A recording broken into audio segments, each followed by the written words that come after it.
بل عجبوا أن جاءهم منذر منهم فقال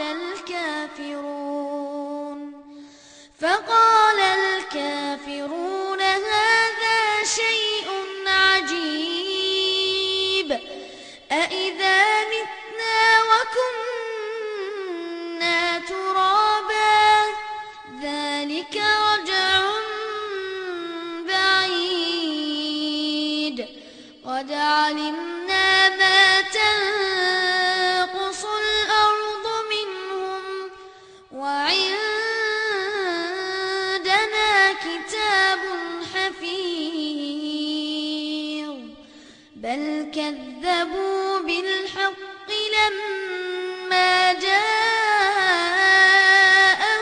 فهم بالله الرحمن الرحيم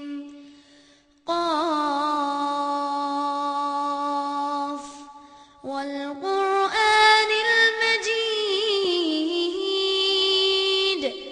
بل عجبوا أن جاءهم منذر منهم فقال الكافرون هذا شيء عجيب أإذا متنا وكنا ترابا ذلك. அஸ்ஸலாமு அலைக்கும். அன்பார்ந்த சகோதரர்களே, தூதர் இயேசுவின் தூய மார்க்கம் என்கின்ற தலைப்பிலே நம்மிடத்திலே உரையாற்றுவதற்காக சகோதரர் தீபக் குமார் என்கின்ற அமீருதீன் வந்திருக்கிறார். ஒரு இந்துவாக தன்னுடைய பிறப்பை துவங்கி ஒரு கிறிஸ்துவராக தன்னுடைய வாலிப வயதில் நடைபோட்டு ஒழுக்க கேடுகள் நிறைந்த திரைப்படத்துறையில் பணியாற்றி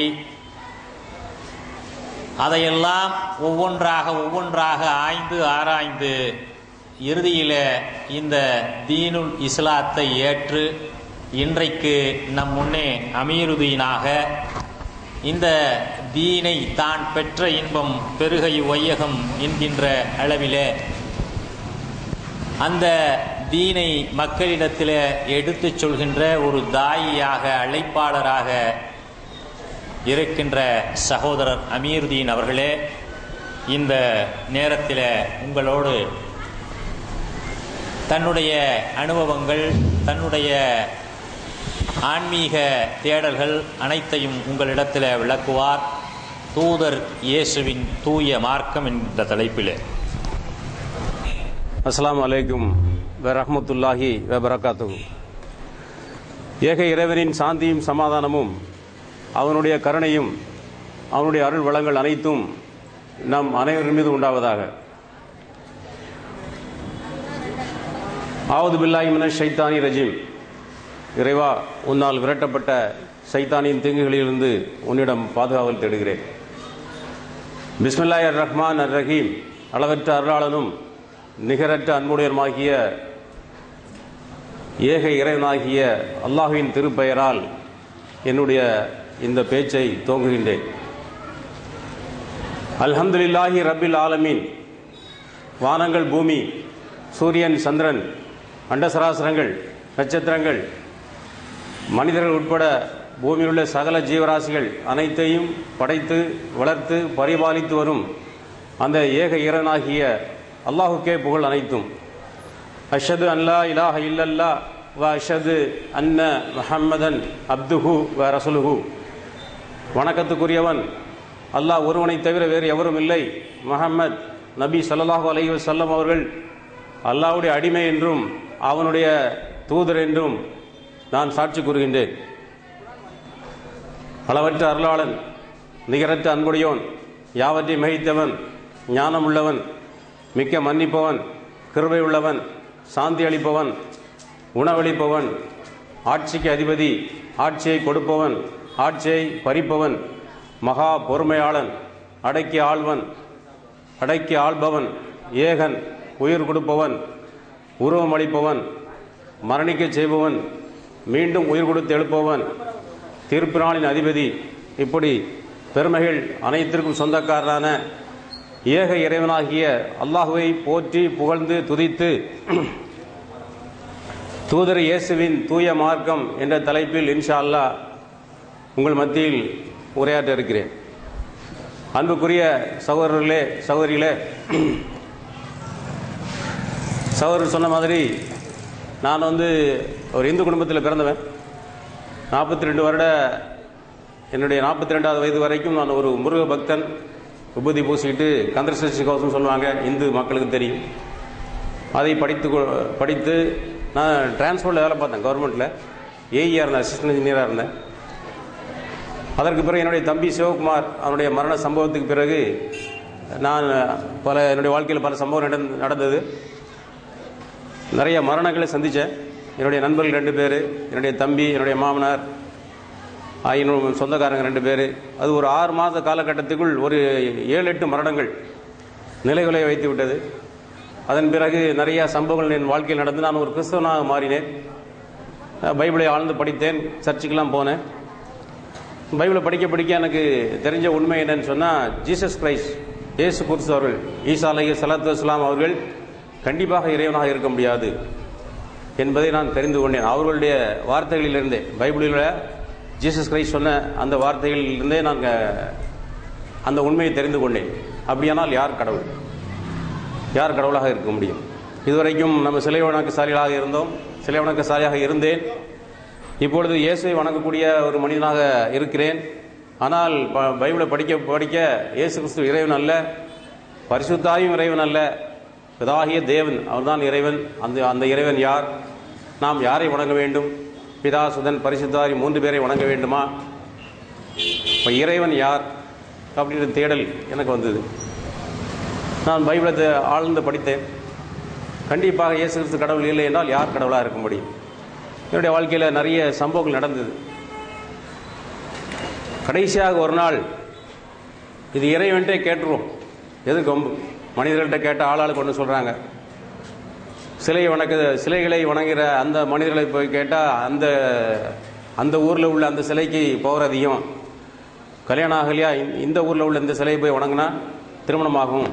வியாபாரத்துக்கு நஷ்டமா, இந்த ஊருக்கு போங்க, இந்த ஊரில் போய் இந்த காரியத்தை செஞ்சால், இந்த பரிகாரம் செஞ்சால் உங்களுக்கு உங்கள் நோயின் தீரும். இப்படி பல விதமாக சொல்கிறாங்க. மாதிரி அவர் இந்த நபர்கிட்ட போனால், இந்த மத குருகிட்ட போனால் அவர் தலையில் கை வச்சு ஜெபம் பண்ணால் நமக்கு வியாதி தீர்ந்துடும். இப்படி பலவிதமான நம்பிக்கைகள். இப்போ இறைவன் யார்? இவங்க சொல்கிறதெல்லாம் எப்படி உண்மையாக இருக்க முடியும்? ஒருத்தர் சொல்கிற உண்மைனா இன்னொருத்தர் சொல்கிற தவறு. ஆக 3 மதம் இருக்கிறது. இப்போ இந்தியாவில் பொறுத்த மட்டும் இஸ்லாம், கிறிஸ்தவம், இந்து மக்கள் இருக்கிறாங்க. இப்போ எது சரியாக இருக்க முடியும்? இந்துக்கள் பல தெய்வங்களை வணங்குறாங்க. கிறிஸ்தவர்கள் பிதா, சுதன், பரிசுத்தாய் 3 தெய்வங்கள் இருக்கின்றாங்க. மரியம் அலைஹிஸ்ஸலாம், மேரி, இயேசு கிறிஸ்து தாயார், மரியம் அலைஹிஸ்ஸலாம் கடவுளாக வணங்குற ஒரு பிரிவினர் இருக்கிறாங்க. இஸ்லாம் மதத்தை பற்றி எனக்கு ஒன்றும் தெரியாது. அப்போ அவங்க யாரோ அல்லாஹ் வணங்குறாங்க, அது அரபு நாட்டு சாமி, முஸ்லீம்கள் சாமி அல்லாஹ் அப்படின்னு நினச்சிக்கிட்டு இருந்தேன். அப்படி இருக்கும்போது தான் ஆழ்ந்து பைபிளை படிக்க எனக்கு பயங்கரமான சந்தேகங்கள். உதாரணத்துக்கு மத்தேயுவில் 7வது அதிகாரம் 21, 22, 23 வசனங்கள் அந்த பைபிளில் படிக்கும்போது என்ன சொல்லப்பட்டிருக்குன்னா, ஜீசஸ் கிரைஸ்ட், இயேசு கிறிஸ்து சொல்கிறாங்க, பரலோகத்தில் இருக்கிற என் பிதாவின் சித்தத்தின்படி செய்கிறவனே பரலோக ராஜ்யத்தில் பிரவேசிப்பானே அல்லாமல் என்னை நோக்கி கர்த்தாவே கர்த்தாவே என்று சொல்லுகிறவன் அதில் பிரவேசிப்பதில்லை. அந்நாளில் உங்களில் அநேகர், அந்நாள்னா எந்நாள்? நியாய தீர்ப்பு நாள். அந்நாளில் உங்களில் அநேகர் என்னை நோக்கி கர்த்தாவே கர்த்தாவே உமது நாமத்தினாலே தீர்க்க தரிசனம் உரைத்தோம் அல்லவா, உமது நாமத்தினாலே பிசாசுகளை துரத்தினோம் அல்லவா, உமது நாமத்தினாலே அநேக அற்புதங்களை செய்தோம் அல்லவா என்பார்கள். அப்பொழுது அவர்களை பார்த்து, அக்கிரம செய்கைக்காரரே என்னை விட்டு அகன்று போங்கள், உங்களை ஒரு காலும் அறியவில்லை என்று அவர்களுக்கு சொல்வேன் அப்படின்னு ஜீசஸ் கிரைஸ்ட் சொன்னதாக அந்த பைபிளில் மத்தேயுவில் 7வது அதிகாரம் 21, 22, 23 வசனங்கள். இப்போ யாரை பார்த்து சொல்கிறாங்க? இந்த பூமியில் வாழ்கிற காலத்தில் இயேசுவின் பெயரால் தீர்க்க தரிசனம் உரைத்தவர்கள், இயேசுவின் பெயரால் பிசாசை துரத்தினவர்கள், இயேசுவின் பெயரால் அநேக அற்புதங்களை செய்தவர்களை பார்த்து அந்த நியாய தீர்ப்பு அன்று இயேசு கிறிஸ்து கூறுவார்களாம், அக்கிரம செய்கைக்காரரே என்னை விட்டு அகன்று போங்கள், உங்களை ஒரு காலம் அறியவில்லை என்று நான் அவர்களுக்கு சொல்வேன். ஏன் அப்படி சொல்றாங்க? நான் யோவானில் 17ஆம் அதிகாரம் 3வது வசனத்தை படித்து பார்த்தேன். 1வது வசனத்தில் என்ன போட்டிருக்கு? இவைகளை சொன்ன பின்பு இயேசு தன் கண்களை வானத்துக்கு ஏறெடுத்து ஒன்றான மெய் தேவனாகிய உம்மையும், ஒரே இறைவனாகிய உண்மையான இறைவனாகிய உம்மையும், நீர் அனுப்பினவராகிய இயேசு கிறிஸ்துவையும் அறிவதே நித்திய ஜீவன். நித்திய ஜீவன்னா இங்கே இந்த பூமியில் எல்லாரும் மரணிக்க போகிறோம். அது எப்பேற்பட்ட ஆளாக இருந்தாலும், எவ்வளோ பெரிய ராஜாவாக இருந்தாலும் மரணம் நிச்சயம், இறை தூதர் உட்பட. நித்திய ஜீவனா சொர்க்கத்தில். அந்த சொர்க்கத்துக்கு யார் போவாங்களாம்? ஒன்றான மெய் தேவனாகிய உம்மையும். இயேசு கிறிஸ்து வானத்துக்கு தன் கண்களை வானத்துக்கு ஏறெடுத்து வானத்தை பார்த்து சொல்றாங்க, ஒன்றான மெய் தேவனாகிய உம்மையும் நீர் அனுப்புனவராகிய இயேசு கிறிஸ்துவையும் அறிவதே நித்திய ஜீவன் அப்படின்னு சொல்றாங்க. அப்போ இயேசு கிறிஸ்து வேறு, ஒன்றான மெய் தேவன் வேறு அப்படின்றத நான் புரிஞ்சுக்கிட்டேன். சரி, அந்த மெய் தேவன் யாரு? அப்புறம் பரிசுத்தாயின்னு சொன்னாங்க. பிதாசுதன் பரிசுத்தாய் 3 ஒன்று தான். 1 3 3 1. உதாரணமாக தண்ணீர் இருக்குது, அதை கொதிக்க வச்சா நீராவையாக போயிடுது. அது தண்ணியை ஃப்ரீசரில் வச்சா அது ஐஸ் கட்டியாக மாறிடுது. இப்போ தேவன் 3 நிலைகளில் இருக்கிறார். தண்ணீராகவும் இருக்கிறார், ஐஸ் கட்டியாகவும் இருக்கிறார், ஆவியாகவும் போயிடுறாரு. ஆவின்றது பரிசுத்த ஆவி, தண்ணீர்ன்றது ஜீசஸ் கிரைஸ்ட், ஐஸ் கட்டின்றது தேவன் இறைவன் பிதாவாகிய தேவன். பிதா சுதன் பரிசுத்த ஆவின்னு விளக்கம் கொடுத்தாங்க. இப்போ அப்படியெல்லாம் பைபிளில் இல்லை. பரிசுத்த ஆவி பற்றி மத்தேயு 12ஆம் அதிகாரம் 31 32 வசனங்களில் சொல்லப்பட்டிருக்கு. 32ஆம் வசனத்தை சொல்கிறேன். எவனாயிலும், ஜீசஸ் கிரைஸ்ட் சொல்கிறாங்க, இயேசு கிறிஸ்து சொல்கிறாங்க, எவனாயிலும் மனுஷகுமாரனுக்கு விரோதமான வார்த்தை சொன்னால் அது அவனுக்கு மன்னிக்கப்படும். எவனாயிலும் பரிசுத்த ஆவிக்கு விரோதமான வார்த்தை சொன்னால் அது இம்மையிலும் மறுமையிலும் அவனுக்கு மன்னிக்கப்படுவதில்லை. இந்த உலகத்திலே மன்னிக்கப்படுவதில்லை, மறுமை நாள் ஜட்ஜ்மெண்ட் அன்னைக்கு மன்னிக்கப்படுவதில்லை. எவனாயிலும் மனுஷகுமாரன் தன்னை சொல்றாங்க, எவனாயிலும் மனுஷகுமாரனுக்கு விரோதமான வார்த்தை சொன்னால் அது அவனுக்கு மன்னிக்கப்படும். எவனாயிலும் பரிசுத்த ஆவிக்கு விரோதமான வார்த்தை சொன்னால் அது இம்மையிலும் மறுமையிலும் அவனுக்கு மன்னிக்கப்படுவதில்லை. ரொம்ப தெளிவாக தெரியுது. இயேசு கிறிஸ்து வேற, பரிசுத்த ஆவி வேற. சரி, பிதாவும் இந்த இயேசு கிறிஸ்து ஒன்னா என்னன்னு பார்த்தா அதுவும் இல்லை. ஒரு மனிதன் வருகிறான், ஜீசஸ் கிரைஸ்ட வந்து கேட்கிறான், நல்ல போதகரே, நல்ல போதகர் தான் சொல்றாங்க. போதகர்ன்ற தமிழ் வார்த்தைக்கு அரபி வார்த்தை நபி, நல்ல நபியே அப்படின்னு தான் சொல்லியிருக்காரு அந்த மனிதர். நல்ல போதகரே, நித்திய ஜீவனை சுதந்திரித்துக் கொள்ள நான் என்ன செய்ய வேண்டும், எந்த நன்மையை செய்ய வேண்டும்? நல்ல போதகரே, நித்திய ஜீவனை சுதந்திரித்துக் கொள்ள நான் எந்த நன்மையை செய்ய வேண்டும்? சொர்க்கத்துக்கு போய் நான் எந்த நன்மையை செய்ய வேண்டும்? இயேசு கிறிஸ்து கோபம் வருது. என்ன சொல்றாங்க அந்த மனிதனை பார்த்து? நீ என்னை நல்லவன் என்று சொல்லுவானே, தேவன் ஒருவர் தவிர நல்லவன் ஒருவனும் இல்லையே. இறைவன் தான் நல்லவன்ப்பா, நீ ஏன்ப்பா என்ன நல்லவன் சொல்ற? அப்போ அந்த அளவுக்கு இறை எச்சத்தோடு இருக்காங்க. தக்குவான்னு சொல்லுவாங்க முஸ்லீம்கள், நம்ம முஸ்லீம் பெருமக்கள் தக்குவா, இறை எச்சம். அந்த அளவுக்கு இறை எச்சத்தோட ரொம்ப பணிவோட சொல்றாங்க, நீ என்னை நல்லவன் என்று சொல்வானே, தேவன் ஒருவர் தவிர நல்லவன் ஒருவனும் இல்லையே. அவன் கேள்விக்கு பதில் சொல்றாங்க, நீ விபச்சாரம் செய்யாதே, கொலை செய்யாதே, களவு செய்யாதே, பொய் சாட்சி சொல்லாதே, உன் தாய் தகப்பனை கனம் பண்ணு, நீ உன்னை நேசிப்பதை போல பிறரை நேசி அப்படின்னு ஜீசஸ் கிரைஸ்ட் சொல்றாங்க. அதுக்கு அந்த மனிதன் சொல்றான், ஆண்டவரே, ஆண்டவரேனா இறைவன் அர்த்தம் கிடையாது, ஹஸ்ரத். ஆண்டவரே, சிறு வயது முதல் இதையெல்லாம் நான் கை கொண்டு வருகிறேன் ஆண்டவரே, இதற்கு பிறகு ஏதாவது என்னிடம் குறை உண்டா? ஜீசஸ் கிரைஸ்ட் சொல்றாங்க, நீ பூரண சர்க்குணராக இருக்க விரும்பினால் உனக்கு உண்டானதெல்லாம் விற்று தரித்திரர் கொடுத்து விட்டு நீ என்னை பின்பற்றி வா, பரலோகத்தில் உனக்கு பொக்கிஷம் உண்டாயிருக்கும் அப்படின்னு ஜீசஸ் கிரைஸ்ட் சொல்றாங்க. அவன் பெரிய கோடீஸ்வரன், பெரிய ஐஸ்வர்யவான். அவன் மிகுந்த ஐஸ்வர்யவானா இருந்தபடியினால் இயேசு சொன்ன இந்த வார்த்தைகளை கேட்டு மிகவும் துக்கமடைந்து அந்த இடத்தை விட்டு அகன்று போனான். இதுல எனக்கு ரொம்ப ஒரு இடரலான ஒரு விஷயம் என்னன்னு சொன்னா, இயேசு கிறிஸ்தான் கடவுள்னு போதிக்கப்பட்டிருந்தோம். பட் அந்த ஜீசஸ் கிரைஸ்ட் என்ன சொல்றாங்க, நல்ல போதகரே, நித்திய ஜீவனை சுதந்திரித்துக் கொள்ள நான் என்ன செய்ய வேண்டும் என்று கேட்டதற்கு ஜீசஸ் கிரைஸ்ட் சொல்றாங்க, நீ என்னை நல்லவன் என்று சொல்வானே, தேவன் ஒருவர் தவிர நல்லவன் ஒருவனும் இல்லையே. அப்ப இயேசு கிறிஸ்து வேற, தேவன் வேற. ஏற்கனவே பார்த்தா பரிசுத்த ஆவி வேற, ஜீசஸ் கிரைஸ்ட் வேற. அப்ப தேவன் வேற, பிதாவாகிய தேவன் வேற, இயேசு கிறிஸ்து சுதன் அல்லது குமாரன் ஆகிய இயேசு கிறிஸ்து வேற, பரிசுத்த தாய் வேற என்று தெளிவாக புரிஞ்சுக்கிட்டேன். அப்படியானால் யாரை வணங்க வேண்டும்? இறைவன் இயேசு கிறிஸ்து நம்ம போதிக்கப்பட்டிருக்கிறோம். ஆனால் ஜீசஸ் கிரைஸ்ட் என்ன சொல்றாங்க? நீ என்னை நல்லவன் என்று சொல்லுவானேன், தேவன் ஒருவர் தவிர நல்லவன் ஒருவனும் இல்லையே, பரலோகத்தில் இருக்கிற என் பிதாவின் என்னை படைத்த சித்தத்தின்படி செய்கிறவனே பரலோக ராஜ்யத்தில் பிரவேசிப்பானே அல்லாமல் என்னை நோக்கி கர்த்தாவே கர்த்தாவே கடவுளே கடவுளே சொல்லிடும் அதில் பிரவேசிப்பேன்னு சொல்றாங்க. அப்படியானால் இந்த தேவன் யார்?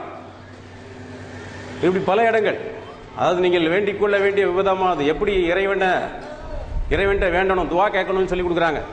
நீங்கள் அஞ்ஞானிகளை போல இராதீர்கள், அவர்கள் அதிக வசனிப்பினால் தங்கள் ஜெபம் கேட்கப்படும் என்று எண்ணுகிறார்கள். நீங்கள் வேண்டிக் கொள்ள வேண்டிய விதமாவது, பரமண்டலில் இருக்கிற எங்கள் பிதாவே, உமது நாமம் பரிசுத்தப்படுவதாக, சுபஹானல்லாஹ், உமது ராஜ்யம் வருவதாக, உமது சித்தம் பரமண்டலத்திலே செய்யப்படுகிறதை போல பூமியிலும் செய்யப்படுவதாக, இன்று எங்களுக்கு வேண்டிய ஆகாரத்தை தாரும், எங்கள் பாவங்களை எங்களுக்கு மன்னியும், எங்கள் கடனாளிகளுக்கு நாங்கள் மன்னிக்கிறதை போல எங்கள் கடன்களை எங்களுக்கு மன்னியும், எங்களை சோதனைக்குட்பட பண்ணாமல் தீமையிலிருந்து ரட்சித்துக் கொள்ளும், ராஜ்யமும் வல்லமையும் மகிமையும் என்றென்றைக்கு உம்முடையவிலே அப்படின்னு இறைவனை புகழ்ந்து சொல்றாங்க. தன்னைத்தானே புகழல். பிதாவாகிய தேவன் கர்த்தர் இறைவனை பார்த்து சொல்றாங்க, ராஜ்யமும் வல்லமையும் மகிமையும் என்றென்றைக்கு உம்முடையவிலே அப்படின்னு தான் நீங்க துவா கேட்கணும், பிரார்த்தனை செய்யணும்னு மற்ற மனிதர்களுக்கு சொல்லிக் கொடுக்குறாங்க அந்த யூதர்களுக்கு. ஆக இதெல்லாம் தெளிவாக புரியுது. இது தேவன் வேற, ஜீசஸ் கிரைஸ்ட் வேற, பரிசுத்தாய் வேற. அப்போ யார் தேவன், யார் இறைவன், யாரை வணங்க வேண்டும்? நாம் பாஸ்டர் ஐயா போய் கேட்டால் இயேசுதான் ஆண்டவர், இயேசுதான் இறைவன், அவர் 3 நிலைகள் இருக்கார் அப்படின்னு சொன்னாங்க. அதுக்கு எந்த ஆதாரமும் இல்லாதனால அவங்கள்ட்ட கேட்டு பிரயோஜனம் இல்லை அப்படின்ற முடிவுக்கு வந்துட்டு நான் அந்த பைபிளை திரும்ப ஆராய்ச்சி பண்ணி பார்த்ததில் தேவன் வேற என்று கன்ஃபார்ம் பண்ணி புரிஞ்சுது. பரிசுத்த ஆவியோ அல்லது ஜீசஸ் கிரைஸ்டோ கடவுளாக இருக்க முடியாது. இவர்களை இந்த 2 கேரக்டரையும் படைத்த, இந்த 2 பேரையும் படைத்த இறைவன் தான் இறைவன். அது யாரு? இன்னொரு இடத்துல சொல்றாங்க, நான் சுயமாய் பேசவில்லை, ஜீசஸ் கிரைஸ்ட் சொல்றாங்க.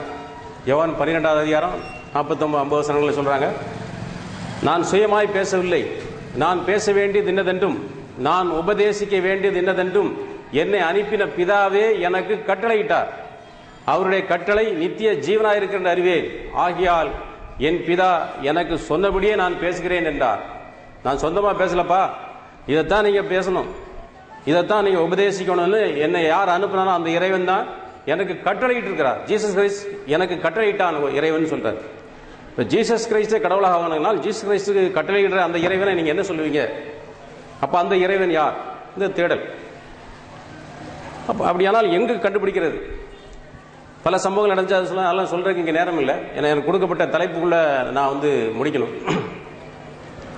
பல தேடல்கள் ஒரு நாள், அதாவது என்னுடைய நண்பர் ஒருத்தர், அவர் சினிமா நடிகர். நான் சினிமாவில் டிரான்ஸ்போர்ட்டில் பிடிசிலேருந்து ரிசைன் ஏஇஆர் இருந்து ரிசைன் பண்ண பிறகு சினிமா டிவியில் நடிக்க ஆரம்பித்தேன். அப்படி நடிச்சுட்டு இருக்கும்போது தான் நான் கிருஷ்ணான, என் தம்பி என்னுடைய மரண சம்பவத்தின் பிறகு நான் கிருஷ்ணா மாறினேன். கிருஷ்ணா ஆன பிறகு நான் நடிச்சுட்டு தான் இருந்தேன். அப்படி நடிச்சுட்டு இருக்கும்போது என்னுடைய சக நடிகர் ஒருத்தர், அவர் சுரேஷ் பி அப்படின்னு, அவர் வீட்டுக்கு போயிருந்தேன். அப்போ அவர் மனைவி ஊருக்கு போயிருந்தாங்க. ஆனால் அவர் சமையல் நல்லா பண்ணுவார். நான் சமையல் பண்ணிட்டு இருக்கேன், நீங்கள் டிவி பார்த்துட்டு இருக்கேன்னு சொல்லிட்டு எனக்கு ரிமோட்டை கொடுத்துட்டு போயிட்டார். டிவியை போட்டு பார்த்தா எங்கள் வீட்டில் அப்போ கேபிள் கனெக்ஷன் கிடையாது. அவர் கேபிள் கனெக்ஷனோட எல்லாம் டிவிலாம் மாற்றி பார்த்துக்கிட்டே இருக்கும். அப்போ கேபத்துல்லா, அந்த மக்கா நகரத்தில் உள்ள இந்த இறைவனுடைய முதல் ஆலயத்தை காட்டினாங்க. அல் ஜசீரா அப்படின்னு ஒரு டிவி, அதில் அந்த இறைவனுடைய முதல் ஆலயத்தை காமிச்சாங்க. இப்போ நான் யோசனை பண்ணேன், நம்ம இந்துவாக இருந்தோம், இப்போ கிறிஸ்டினாக இருக்கிறோம், இந்த முஸ்லீம் சமுதாயத்தை பற்றி, இந்த இஸ்லாமிய சமுதாயத்தை பற்றி நான் இது வரைக்கும் நம்ம திங்க் பண்ணதே இல்லையே. இத்தனை, அதாவது அந்த ஜூம் அவுட் ஜூம் இன்னு சொல்லுவாங்க, அது மாதிரி அந்த க்ளோஸ்அப்பில் காமிக்கிறாங்க அந்த கேபத்துல்லாவை, அதாவது இறைவனுடைய அந்த முதல் ஆலயத்தை. அப்படியே கொஞ்சம் கொஞ்சமாக கேமரா பின்னாடி போகுது. ஒரு 100 பேர் தொழுதுகிட்டு இருக்காங்க, ஒரு 1000 பேர், 10,000 பேர், லட்சம் பேர், லட்சத்துக்கு மேலே பயங்கரமான ஒரு கூட்டம். அவங்க சஜிதா செய்கிறாங்க, நெற்றி நிலத்தில் பட அந்த இறைவனை வணங்குறாங்க. அப்படியான இவ்வளவு பெரிய கூட்டம், லட்சக்கணக்கான மக்கள் உலகத்தின் பல பாகங்களிலிருந்து தங்களுடைய இறைவனை வணங்குறாங்களே. அப்போ இப்படிப்பட்ட ஒரு கூட்டம் வணங்குற இறைவன் பொய்யா இருக்குமா? அவங்க வணங்குற இறைவன் உண்மையாக இருந்தால் ஏன் ஜீசஸ் கிரைஸ்ட் சொல்ற அந்த பிதாவாகிய தேவன் ஏதாவது முஸ்லீம்கள் வணங்குற அந்த அல்லாஹா இருக்கக்கூடாது. கண்டிப்பாக முகமது நபி கடவுள் இல்லைன்னு தெரியும். முகமது நபி அவர் தூதர்னு கேள்விப்பட்டிருக்கோம் சின்ன வயசுலேயே. ஆனால் கண்டிப்பாக முகமது நபியை வந்து தூதர் தான் சொல்கிறாங்க முஸ்லீம்கள். அவங்க வணங்குறது அல்லாஹ் அப்படின்னு தெரியும். அப்போ வந்து ஜீசஸ் கிரைஸ்டுக்கும் இந்த அல்லாஹுக்கும் ஏதாவது தொடர்பு இருக்குமா? இவங்க முஸ்லீம் மதம், இஸ்லாம் மதம், இவங்க கிறிஸ்தவங்க. நான் வந்து கிறிஸ்டியனாக இருக்கும்போது நம்ம கிறிஸ்தவர்கள் நம்ம பைபிளை பின்பற்றுறோம். இதுக்கு சம்மந்தமே கிடையாது. இப்போ ஏதாவது கனெக்ஷன் இருக்குமா? அது எப்படி தெரிஞ்சுக்கிறது? இப்போ இந்த பைபிளை அந்த குரானை தேடி நான் ரொம்ப ஒரு 6 மாதமாக கஷ்டப்பட்டேன். பாக்கெட்டில் ஒரு 500 ரூபா வச்சுட்டு தேடினேன். எந்த முஸ்லீம் சகோதரனும் தரல, எனக்கு பணம் கொடுத்து கேட்கறது தரல. ஆனால் நான் கேட்டதெல்லாம் சினிமா சம்மந்தப்பட்டவங்க, அதனால் எனக்கு கிடைக்கல. இந்த மாதிரியான கூட்டத்தில் வந்து கேட்டால் ஃப்ரீயாக கொடுக்குறாங்க, அல்ஹம்துலில்லாஹ். ஆனால் நான் கேட்டது சினிமா சம்மந்தப்பட்டவங்க, என் கூட சக நடிகர்கள், சக நடிகை ஒரு சகோதரிட்ட கூட கேட்டேன், கிடைக்கல. ஒரு 6 மாதம் கழிச்சு ஒருத்தர் மூலமாக எனக்கு குரான் கிடைச்சது. அது அந்த என்னைக்கு குரான் கிடைக்குதோ அதற்கு 4 நாளுக்கு முன்பாக நான் வந்து ரொம்ப மனபாரத்தோட வேண்டுறேன், ஜீசஸ் கிரைஸ்ட வேண்டுறேன். இரவு நேரம் 2:30 மணி, அதிகாலை 2:30 மணிக்கு மகளும் தூங்கிட்டு இருக்காங்க. நான் வந்து பாத்ரூம் போயிட்டு மூஞ்சி கை காலெல்லாம் கழுவிட்டு சுத்தமாகி அவங்க பக்கத்து ரூமில் படுத்துருக்காங்க. நான் வந்து ஒரு ரூமில் வந்து ஃபேனை போட்டு லைட்லாம் ஆஃப் பண்ணிட்டு, ஏசப்பா நீங்கள் வந்து மூச்சுக்கு 3 தரம் பிதா தேவன் கர்த்தர்னு சொல்லிட்டு இருக்கீங்க. ஆனால் ஐயா பாஸ்டர் ஐயா வந்து இயேசுதான் ஆண்டவர் அப்படின்னு சொல்லிட்டு இருக்காங்க. இயேசுதான் கடவுள் சொல்கிறாங்க. நீங்கள் கடவுளா? அல்லது நீங்கள் சொல்கிற பிதாவாகிய தேவன் தான் கடவுளா? அப்படி பிதாவாகிய தேவன் தான் கடவுளாக இருந்தால் அந்த பிதாவாகிய தேவன் யார்? அதை எனக்கு நீங்கள் வெளிப்படுத்துங்க அப்படின்னு மனம் உருகி முதல் நாள் வேண்டினேன். எந்த பதிலும் இல்லை. பதில்னா இறை தூதர்களுக்கு வகி வர்ற மாதிரி இறை செய்திலாம் வராது. பைபிளில் ஏதாவது இன்னொரு பக்கத்தை எடுத்து புரட்டு படிக்கும்போது இந்த நம்மளுடைய மனசில் உள்ள கேள்விக்கு பதில் இருக்கும். அது மாதிரி எதுவும் மறுநாள் கிடைக்கல. அல்லது நம்ம ஏதாவது ஒரு டீ கடையில் உட்காந்து டீ சாப்பிட்டுட்டு இருப்போம், சம்மந்தம் இல்லாமல் எதிரில் 2 பேர் உட்காந்து அவங்க பேசிக்கிட்டு இருப்பாங்க. நமக்கு அவங்களுக்கு எந்த சம்மந்தமும் இருக்காது. ஆனால் நம்மளுடைய மனசில் உள்ள கேள்விக்கு அவங்க பதில் சொல்லுவாங்க. அவங்க சப்ஜெக்ட் தான் பேசிகிட்டு இருக்காங்க. இப்படி சில சம்பவங்களாக நடந்திருக்கு. அந்த மாதிரி எதுவும் முதல் நாள் நடக்கலை. 2ஆம் நாள் என்ன அதே மாதிரி நைட் இரவு 2 to 3 பதில் இல்லை. 3ஆம் நாள் வேணா பதில் இல்லை. 4ஆம் நாள் உட்காந்து பார்த்தேன். 3 நாளாக நம்ம கேட்குறோம், ஏசப்பாவை கேட்குறோம், ஆண்டவரை கேட்குறோம், பதில் இல்லை. இன்னைக்கு கண்டிப்பாக தெரிஞ்சுக்கணும். எப்படி தெரிஞ்சுக்கிறது இறைவன் யார்? சிலை வணக்கசாலியாக இருக்கும்போது சிலை வணக்கம் தப்புன்றத பைபிளை படித்து தெரிஞ்சுக்கிட்டோம்.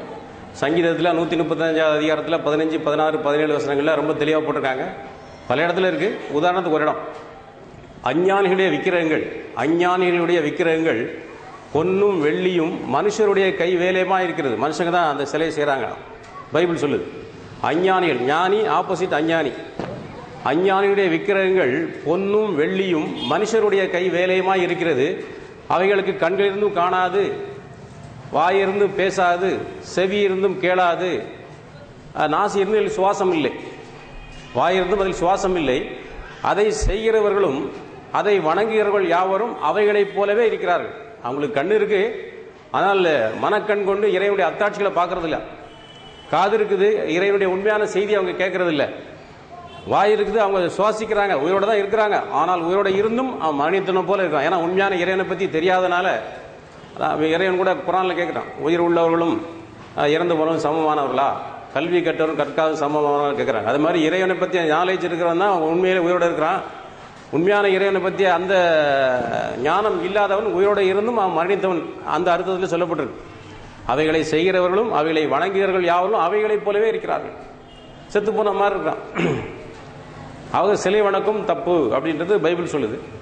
சிலை வணக்கத்திலேருந்து இயேசு கிறிஸ்து வணங்கலான்னு வந்தால் இயேசு கிறிஸ்து தன்னை வணங்கக்கூடாதுன்னு சொல்கிறாங்க. பரலோகத்தில் இருக்கிற பிதாவின் சித்தத்தின்படி செய்யறான் சொர்க்கம் போக முடியும்.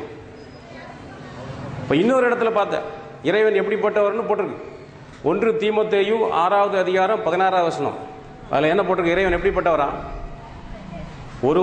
ஒருத்தர் தான், ஒருவராய் சாவாமை உள்ளவரும், யாருக்கு மரணம் இல்லையோ அவன் தான் இறைவன். ஒருவராய் சாவாமை உள்ளவரும், சேரக்கூடாத ஒளியில் வாசம் பண்ணுகிறவரும், மனுஷரில் ஒருவரும் கண்டிராதவரும், காணக்கூடாதவருமாய் இருக்கிறவர், அவருக்கே கனமும் நித்திய வல்லமை உண்டாயிருப்பதாக. ஆமேன். கடவுள் எத்தனை பேர்? பிதா சுதன் பரிசுத்தாய் 3 பேர் கிடையாது. 1 3 3 1 கிடையாது. ரொம்ப கிளீனாக தெளிவாக போட்டிருக்கு. 1 தீமோத்தேயு 6வது அதிகாரம் 16வது வசனம். ஒருவராய் சாவாமை உள்ளவரும் சேரக்கூடாத ஒளியில் வாசம் பண்ணுகிறவரும் மனுஷரில் ஒருவரும் கண்டிராதவரும் காணக்கூடாதவருமாய் இருக்கிறவர், அவருக்கே கனமும் நித்திய வல்லமை உண்டாயிருப்பதாக. ஆமீன். இந்த பைபிள் வசனத்திலே நம்ம தெளிவாக தெரிஞ்ச விஷயம், இறைவன் ஒருவன். ஒன்றான மெய் தேவனாகிய உண்மையும் நீர் அனுப்புனவராகிய இயேசு கிறிஸ்தையும் அறிவதே நித்திய ஜீவன் இயேசு கிறிஸ்துவே சொல்றாங்க வானத்தை பார்த்து. அப்ப இறைவன் ஒருவன் இயேசு கிறிஸ்து வாயினாலும் கேட்டாச்சு. அடுத்த 1 தீமோத்தேயுவில் பவுல் அவருடைய அந்த வசனத்திலையும் சொல்லப்பட்டிருக்கு. ஆக இறைவன் ஒருவன்றதுக்கு பல ஆதாரமும் அந்த பைபிள் இருக்கு. ஆக 3 நாள் வேணும்னா கிடைக்கலையே, யார் அந்த உண்மை தெரியவில்லையே, இப்போ அந்த உண்மை எப்படி தான் தெரிஞ்சுக்கிறது? ஏசப்பா கேட்டால் கிடைக்கல. யார் உண்மையான இறைவன்? யாரை கேட்டால் தெரியும்? அந்த இறைவனை கேட்டால் தான் தெரியும். மனிதர்கள் ஆளாளுக்கு ஒன்று சொல்கிறாங்க. சிலை வணக்கசாலிகள் நாங்கள் வணங்குற கடவுள் தான் உண்மையான கடவுள்னு சொல்கிறாங்க. கிறிஸ்தவர்கள் ஏசப்பா தான் உண்மையான கடவுள்னு சொல்கிறாங்க. முஸ்லீம்கள் அவங்க வணங்குற கடவுள் உண்மை அல்லா தான் உண்மையான கடவுள்னு சொல்லுவாங்க. இப்போ எல்லா மனிதருக்கும் ஒவ்வொருத்தரும் கருத்து வேறுபாடு இருக்கு. இப்போ யார் உண்மையான இறைவன் எப்படி தெரிஞ்சுக்கிறது? அப்போ அந்த கடவுள்கிட்டே கேட்டுருவோம். கடவுள் யாருன்னு தெரியல, அது கடவுள்கிட்டே கேட்கறது எப்படி அப்படின்னு திடீர்னு ஒரு ஐடியாவை இறைவன் தான் போட்டான். 4வது நாள் இரவு 2:30 மணிக்கு மூஞ்சி கைகாலம் கழுவிட்டு லைட் ஆஃப் பண்ணிட்டு ஃபேனை போட்டு நான் கேட்டீங்க. இதை நீங்கள் தயவுசெய்து உங்கள் வாழ்க்கையில் உங்கள் மனசில் குறித்து வச்சுக்கிங்க. முஸ்லீம் சகோதரர்கள், முஸ்லீம் அல்லாத சகோதரர்களுக்கு இந்த இந்த மெத்தடை கையாண்டு அவங்க இறைவனை தேடன்னா அது ரொம்ப ஈஸியான மெத்தட். என்னுடைய வாழ்க்கையில் நான் அனுபவப்பட்டு தெரிஞ்சுக்கிட்டது. இவ்வளோ பெரிய குரானை படித்து அதற்கப்புறம் இறைவனை புரிஞ்சுக்கணும் அவசியம் கிடையாது. இறைவன் நாடினால் இன்ஷா அல்லாஹ் 1 செகண்ட் போதும் அவனுக்கு இதாயத்தை கொடுக்கறது. 1 செகண்ட் கூட தேவைப்படாது. எனக்கு நடந்த சம்பவத்தை கேளுங்க. 4வது நாள் இரவு நான் வேண்டுறேன், இறைவா நீ யார்? நான் உன்னை வணங்கணும்னு ஆசைப்படுறேன். யார் இந்த வானத்தையும் பூமியும் சூரியனையும் சந்திரனையும் அண்டசராசங்களையும் மனிதர்கள் உட்பட பூமியிலுள்ள அனைத்து ஜீவராசிகளையும் படைத்ததோ அவன் தான் இறைவனாக இருக்க முடியும். அப்படிப்பட்ட இறைவா நீ யார்? நான் இப்போ முருகர், பிள்ளையார், பரமசம்பாரு, லட்சுமி, சரஸ்வதியை கேட்கல, ஏசப்பா, பிதா, சுதன், பரிசுத்தாவியை கேட்கல, அல்லாஹ் கேட்கல, முகமது நபி அவர்களை கேட்கல, புத்தர், குருநானக், ராகவேந்திரன் மகான்களை கேட்கல. இறைவா படைத்த இறைவனாகிய உன்னையே நான் பார்த்து கேட்கிறேன், நீ யார்? நான் உன்னை வணங்கணும்னு ஆசைப்படுறேன். நான் கார் வேணும், பங்களா வேணும் கேட்கறதுக்காக நான் நீ யாருன்னு தெரிஞ்சுக்கணும்னு ஆசைப்படல. எனக்கு 45 வருடம் இந்த உலகத்தில் நீ படைத்த பூமியில் நீ படைத்த மனுஷனாகி நான் வாழ்ந்துட்டேன். ஆனால் 45 வருடங்களாக என்னை படைத்த இறைவன் யாருன்னு தெரியாமல் வாழ்ந்துட்டேன்.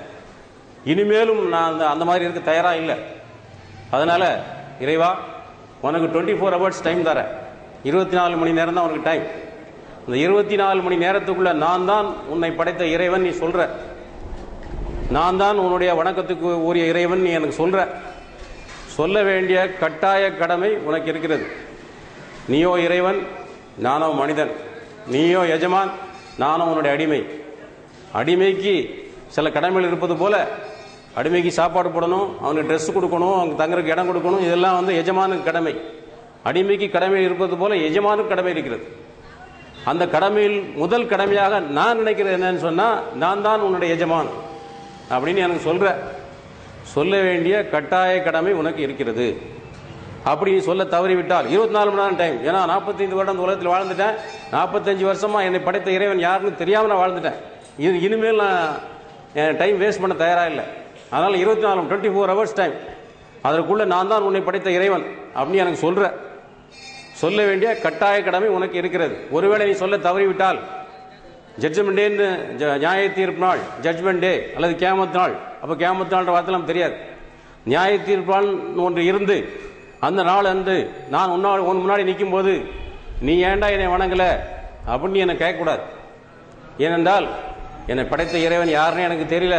அந்த இறைவன்ட்ட தான் கெஞ்சுறேன், கதறேன், நீ யார், என்னை படைத்த இறைவா நீ யாருன்னு கேட்கிறேன். அதனால உன் கடமையை நீ செய்.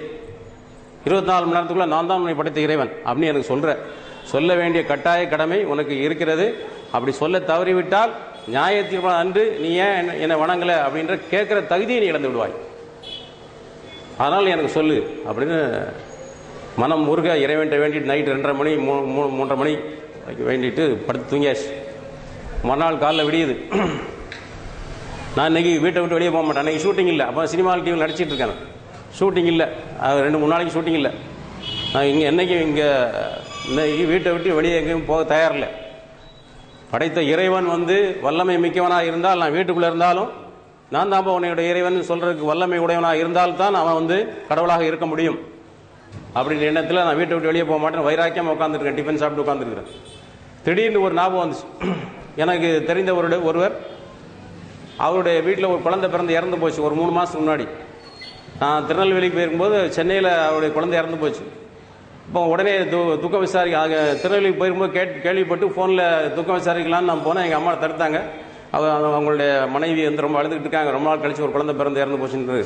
இப்போ உடனே துக்கம் விசாரிச்சா அது அவங்கள மேலும் துக்கத்தை அதிகப்படுத்தும். அதனால் ஒரு சாதாரண நாளில் 2-3 மாதம் கழித்து ஒரு சாதாரண அவங்க துக்கம்லாம் ஆறின பிறகு நீங்கள் ஒரு நாள் போய் துக்கம் விசாரிச்சா போதும்னு எங்கள் அம்மா தடுத்துட்டாங்க. அதனால் நான் விட்டுட்டேன்.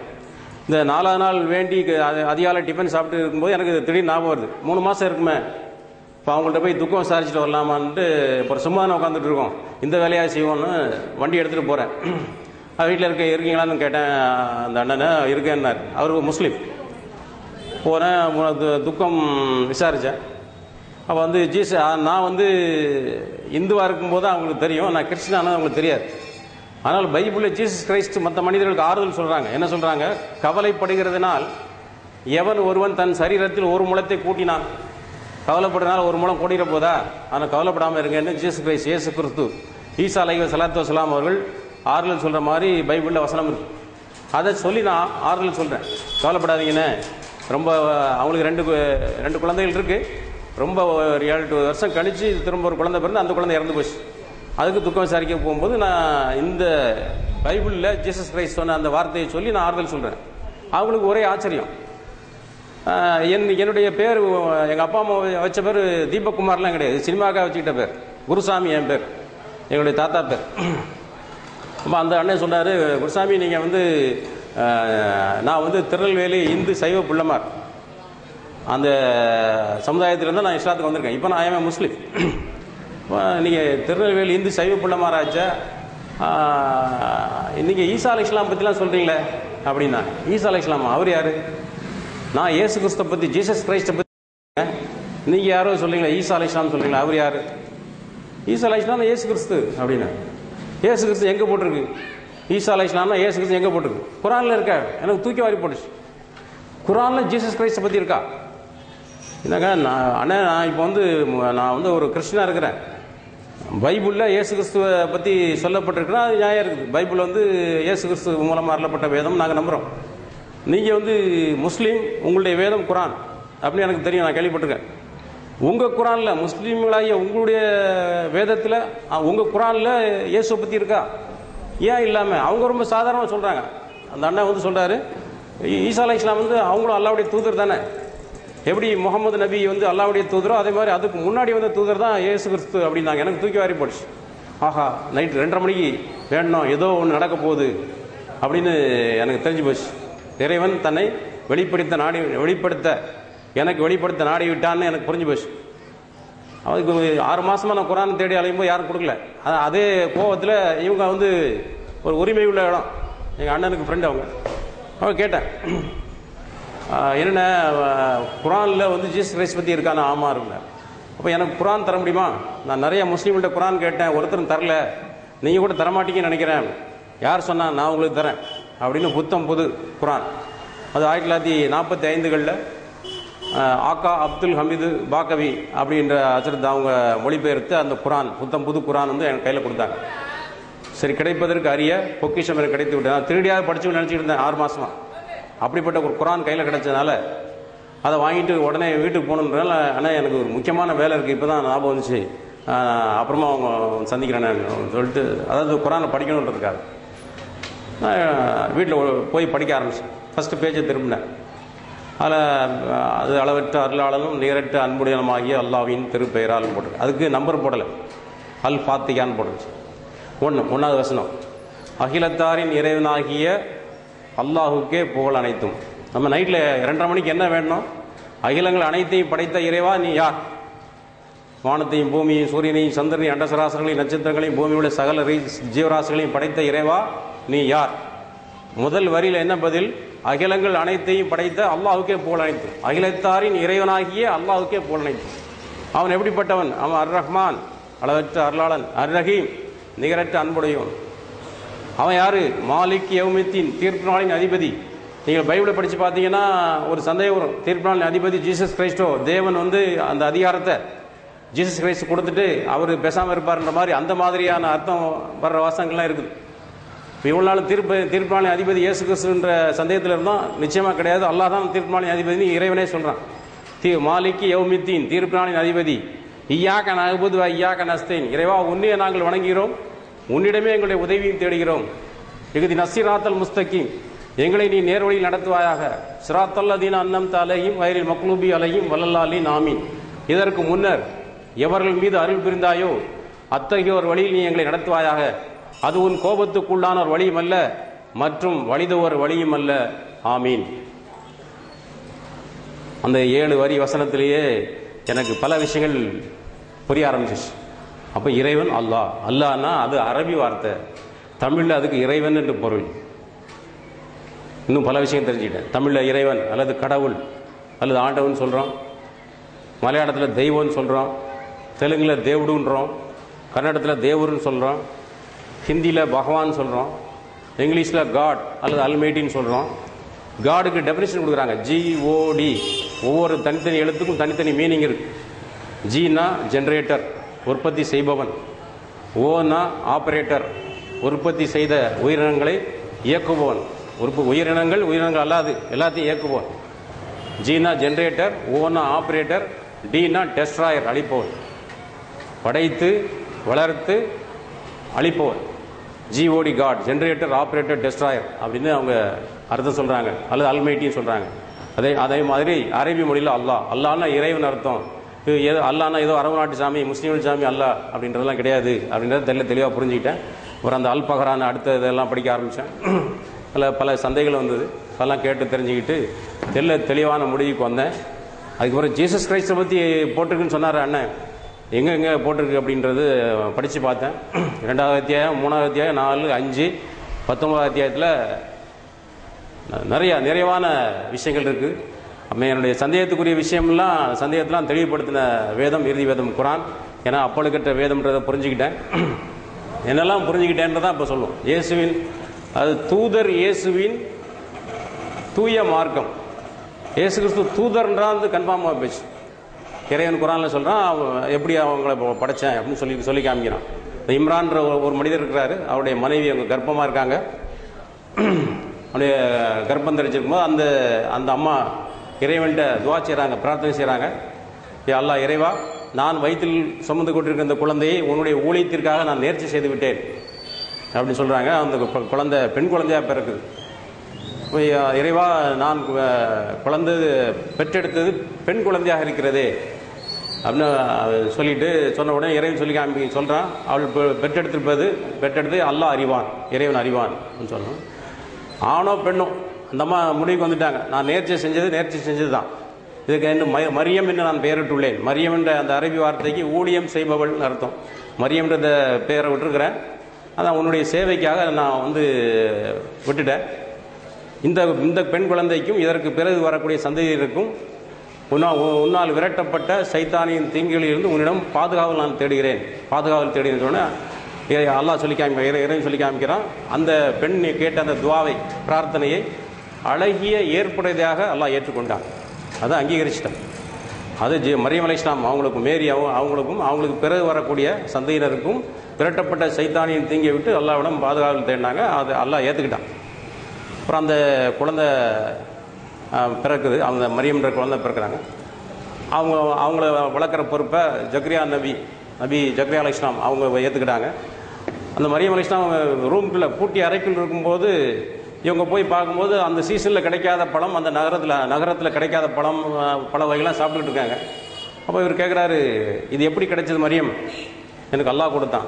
அது பூட்டி அறைக்குள் அந்த சீசன்லே கிடைக்காத பழம், அந்த நகரத்திலே அவங்க வாழ்ந்த அந்த ஊர்லேயே கிடைக்காத அந்த பழங்கள் மற்ற பொருட்கள்லாம் அவங்களுக்கு கிடைக்குது. அதை எனக்கு அல்லாஹ் கொடுத்தான் அப்படின்றாங்க. அதை பார்த்தோன்னே இவர் ரொம்ப வயசான ஆள், குழந்தை கிடையாது, இவர் ஒரு நபி, இறை தூதர். இப்போ அவருக்கு ஆசை வருது, என்ன உடனே துவா கேட்குறார், யா அல்லாஹ் இறைவா, எனக்கு வயசாகி போச்சு, எனக்கு வாரிசு இல்லாமல் ஆக்கிறாத, எனக்கு ஒரு வாரிசை கொடு அப்படின்னு சொன்ன உடனே இறைவன் உடனே ஏற்றுக்கிறான். உனக்கு ஒரு வாரிசு உண்டாகும், ஒரு ஆண் குழந்தை. எக்கியான்னா அரபி சொல். பைபிளில் யோவான், தமிழில் யோவான் போட்டிருக்கும், இங்கிலீஷில் ஜான் போட்டிருக்கும், அரபி மொழியில் எக்கியான்னு இறைவனே பேர் வச்சு எக்கியான்ற குழந்தை அவனுக்கு பிறக்கும் அப்படின்றாங்க. அவர் ரொம்ப உடனே ஏற்றுக்கிட்டோன்னு அவருக்கு ஆச்சரியமாயிருக்கு. இதுக்கு எனக்கு ஏதாவது ஒரு ப்ரூஃப் வேணுமே அப்படிங்கும்போது 3 நாளைக்கு நீங்கள் வந்து ஊமையாக தான் சாடையாக தான் பேசுவீங்க, அதுக்கப்புறம் பேசுவாயின்னு சொல்லிட்டு இறைவன் சொல்லி காமிக்கிறேன். அது மாதிரி அவங்களுக்கு ஒரு குழந்தை பிறக்குது, அதுக்கு யோவான், அது எக்கியான்னு பேருடுறாங்க. அது வளர்ந்து வர்றாங்க. மரியம் அலைஹிஸ்ஸலாம் வந்து கன்னிப்பெண்ணாக இருக்கிறாங்க. அந்த சமயத்தில் ஒரு நாள் குளிக்க போகும்போது, இதெல்லாம் கிறிஸ்தவர்களுக்கும் முஸ்லீம்களுக்கும் தெரிஞ்ச செய்தி தான், என்ன டிஃபரன்ஸுன்றதுக்காக இதை சொல்ல வேண்டிய ஒரு தேவை ஏற்படுகிறது. அவர் குளிக்க போகும்போது வானவர் தலைவர் ஜிப்ரீல் அலைஹிஸ்ஸலாம், கேப்ரியல் பரிசுத்த ஆவி, அரபி மொழியில் ருஹுல் குதூஸ், தமிழில் பரிசுத்த ஆவி அல்லது தூய ஆன்மா, இங்கிலீஷில் ஹோலி ஸ்பிரிட், அவர் தான் வானவருடைய தலைவர். வானவர்களில் 3 ரகம் இருக்கிறதாக அல்லாஹ் சொல்கிறான். அது 2 ரெக்கைகள் கொண்ட வானவர்கள், 3 ரெக்கைகள் கொண்ட வானவர்கள், 4 ரெக்கைகள் கொண்ட வானவர்கள். இந்த வானவர்களுடைய தலைவரான ஜிப்ரீல் அலைஹிஸ்ஸலாம் மட்டும் ஸ்பெஷல். என்னன்னு சொன்னால் 600 ரெக்கைகள் கொண்டவர், வானத்துக்கும் பூமிக்கும் அடைத்து கொண்டு 600 ரெக்கைகள் கொண்டவர். அவர் தான் ஜிப்ரீல் அலைஹிஸ்ஸலாம். கேப்ரியல் பைபிளில் போட்டிருக்கும், ஜிப்ரீல் குரானில் போட்டிருக்கும். அவர் மூலமாக அந்த வானவர் தலைவர் ஜிப்ரீல் அலைஹிஸ்ஸலாம், கேப்ரியல் பரிசுத்த ஆவி மூலமாக தான் எல்லா இறைத்துவர்களுக்கும் இறைவன் செய்தி அனுப்புகிறான். அதை கேட்டு மக்களுக்கு சொல்கிறாங்க எல்லா இறைத்துவர்களும். அவங்க தான் பரிசுத்த ஆவி. பிதா சுதன் பரிசுத்தான பிதாவாகிய தேவன் அல்லாஹ் இறைவன், சுதன் அல்லது குமாரன் இறை தூதர் இயேசு கிறிஸ்து, பரிசுத்த ஆவினா வானவர் தலைவர் ஜிப்ரீல் அலைஹிஸ்ஸலாம் கேப்ரியல். இது தவிர தேற்றவாளன் ஒன்று இருக்குது, அதை கொஞ்ச நேரம் கழித்து பேசுவோம். ஆக மரியம் அலைஹிஸ்ஸலாம் குளிக்க போகிறாங்க. அப்போ வந்து வானவர் தலைவர் ஜிப்ரீல் அலைஹிஸ்ஸலாம் அவங்க தன் மனித வடிவத்தில் வர்றாங்க. அவங்கள பார்த்தோடனே பயப்படுறாங்க. நான் அல்லாஹ்வுக்கு அஞ்சுகிறவள், நீங்களும் அல்லாஹ்வுக்கு அஞ்சுகிறவளாக இருந்தால் இந்த இடத்த விட்டு போயிருங்க அப்படின்றாங்க. இப்போ அவர் சொல்றாரு, நான் அல்லாஹ்விடமிருந்து வந்த தூதுவன், உங்களுக்கு ஒரு நற்செய்தி சொல்றதுக்காக வந்திருக்கிறேன். என்ன, உங்களுக்கு ஒரு ஆண் மகவு பிறப்பதை கொண்டு நான் நற்செய்தி கூற வந்துள்ளேன். அவர் பெயர் ஈசா என்னும் மசீக், இயேசு என்னும் கிறிஸ்து, ஜீசஸ் என்னும் கிரைஸ்ட். அவர் எப்படிப்பட்டவர்? அவர் இம்மையிலும் மறுமையிலும் மிக்க கண்ணியமுடையவரும், அல்லாஹ்வுக்கு அந்த பிதாவாகிய தேவன் கர்த்தர் இறைவனுக்கு மிகவும் நெருக்கமானவர்களில் ஒருவராக இருப்பார் அப்படின்னு சொன்ன உடனே அந்த அம்மா சொல்றாங்க, நான் எந்த ஆணையும் அறியாதிருக்க, எனக்கு திருமணம் ஆகாமல் இருக்க எனக்கு எவ்வாறு ஆண் குழந்தை உண்டாகும் அப்படின்னு அந்த அம்மா முறையிடுறாங்க. அதுக்கு வானவர் தலைவர் ஜிப்ரீல் அலைஹிஸ்ஸலாம் கேப்ரியல் சொல்றாரு, அது அவ்வாறு தான். என் இறைவன் ஒரு விஷயத்தை அவன் செய்ய வேண்டும் என்று நாடிவிட்டால் அதற்காக அவன் கூறுவதெல்லாம் குன்னு ஆகுகன்னு அர்த்தம். அந்த வார்த்தையை உங்களுக்கு சொல்லப்பட்டு விட்டது, அதனால் உங்களுக்கு குழந்தை பிறக்கும்.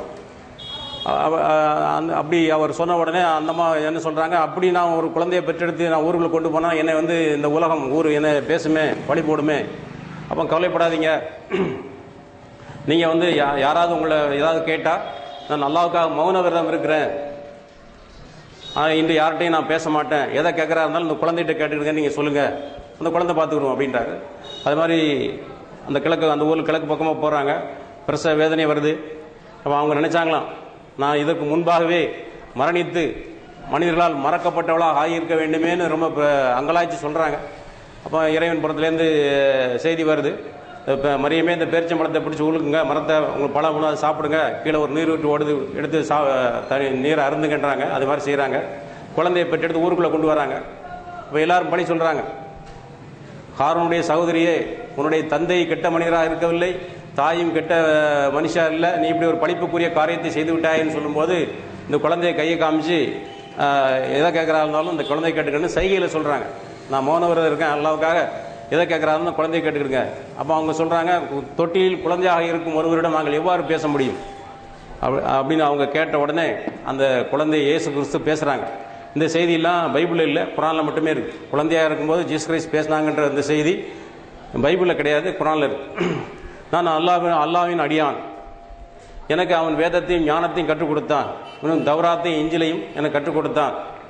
எனக்கு என்னென்ன சக்தியெல்லாம் கொடுத்துருக்கான் இறைவன் அல்லாஹ் கொடுத்துருக்கான்னு சொன்னால், நான் வந்து இறந்து போனவர்களை உயிர்ப்பிப்பேன், அல்லாஹ்வுடைய உத்தரவு கொண்டு மரணித்தவர்களை நான் உயிர் கொடுத்து எழுப்புவேன், வெண் குஷ்ட நோயாளிகளை நான் குணப்படுத்துவேன், பிறவி குருடர்களுக்கு நான் குணப்படுத்துவேன். எல்லாமே அல்லாஹ்வுடைய உத்தரவு கொண்டு சொல்லிட்டே இருக்கிறார். மட்டுமல்ல, பைபிளில் சொல்லப்படாத இன்னொரு விஷயம், களிமண்ணினால் ஒரு பறவை போன்ற உருவத்தை செய்து அது என் வாயால் ஊதுவேன், அது அல்லாஹ்வுடைய அனுமதி கொண்டு அது பறக்கும். மட்டுமல்ல, நீங்கள் உண்பவற்றையும் வீட்டில் சேகரித்து வைப்பதையும் பற்றி நான் உங்கள்கிட்ட சொல்லுவேன் அப்படிலாம் சொல்றார். குழந்தை பேசின உடனே நிறைய பேர் விசுவாசிக்கிறாங்க.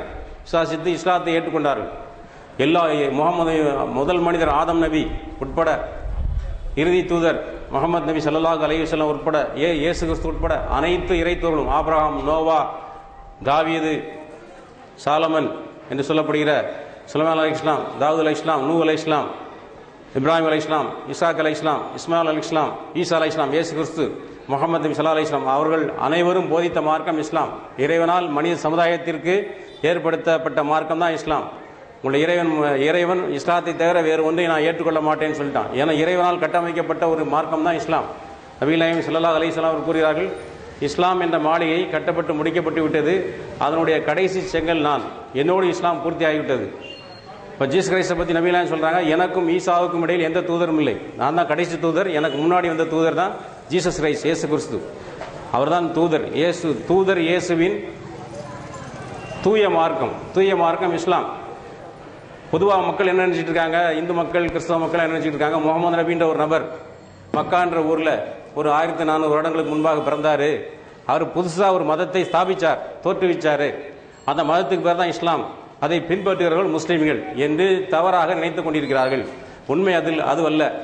முதல் மனிதர் ஆதம், அவர் போதித்தவும் இஸ்லாம் தான். அதுக்கப்புறம் நூ அலைஹிஸ்ஸலாம், மகா நூன்னு யஜூர் சாமதான வேதத்தில் போட்டிருக்கு, நோவான்னு பைபிளில் போட்டிருக்கு, நூஹுன்னு குரானில் போட்டிருக்கு. அந்த வேதங்களில் சொல்லப்பட்ட நூஹ் அலைஹிஸ்ஸலாம் அவர் போதித்த மார்க்கம் இஸ்லாம். 950 வருஷம் வாழ்ந்து இஸ்லாத்தை போதித்தார். ஆபிரகாம், மோசே, ஜீசஸ் கிரைஸ்ட், தாவீது, சாலமன், அனைத்து தூதர்களும் போதித்த மார்க்கம் இஸ்லாம். அதில் கடைசியாக வந்த தூதர் தான் முகமது நபி ஸல்லல்லாஹு அலைஹி வஸல்லம் அவர்களும் இஸ்லாத்தை தான் சொன்னார்கள். ஒவ்வொரு தூதரும் வர்ற அந்தந்த காலகட்டத்தில் அதுக்கு முன்னாடி இருந்த சட்டங்களை மனிதர்களுக்காக அளவற்ற அருளாளன் லேசாக்கி தர்றான். இறுதி தூதர் முகமது நபி ஸல்லல்லாஹு அலைஹி வஸல்லம் காலத்தில் அருளப்பட்ட அந்த இறுதி வேதம் இந்த குர்ஆன் தான், மனித கரங்கள் படாத வேதம் சொல்லி காமிக்கிறான். இந்த மார்க்கத்தை தான் இயேசு கிறிஸ்துக்கு இறைவனால் அருளப்பட்ட அந்த வேதத்துக்கு பேர் இஞ்சில். மூசா நபி, மூசா அலைஹிஸ்ஸலாத்து வஸ்ஸலாம் அவர்களுக்கு கொடுக்கப்பட்ட வேதம் தௌராத். தாவூத் அலைஹிஸ்ஸலாம், தாவீது அவர்களுக்கு கொடுக்கப்பட்ட வேதம் ஜபூர். அதுக்கு அடுத்தபடியாக ஜீசஸ் கிரைஸ்ட், இயேசு கிறிஸ்துக்கு கொடுக்கப்பட்ட வேதம் இஞ்சில். பைபிள் அல்ல, பைபிள்னா புத்தகங்களின் தொகுப்புன்னு அர்த்தம். ஆனால் ஜீசஸ் கிரைஸ்ட் கொடுக்கப்பட்ட வேதம் பைபிள் கிடையாது, இஞ்சில்னா நற்செய்தின்னு அர்த்தம். அப்புறம் இறுதி வேதம் குர்ஆன், முகமது நபி மூலமாக அகில உலக மக்களுக்கும் இறைவனால் அனுப்பப்பட்ட கடைசி வேதம் தான் அந்த குர்ஆன். குர்ஆனில் பல இடத்துல இறைவன் சொல்றான், அகில உலக மக்களுக்கும் இது ஒரு நல்லுரை அன்றி வேறில்லை. அகில உலக முஸ்லீம் மக்களுக்கு மட்டும் இது ஒரு நல்லுரை அன்றி வேறில்லைன்னா இல்லை.